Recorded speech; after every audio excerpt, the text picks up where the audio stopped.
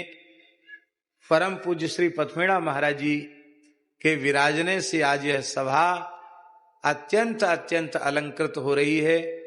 हम महाराज जी के चरणों में प्रणाम करते हैं और जिस प्रकरण को कहा जा रहा है उसको खूब ध्यान से श्रवण करें।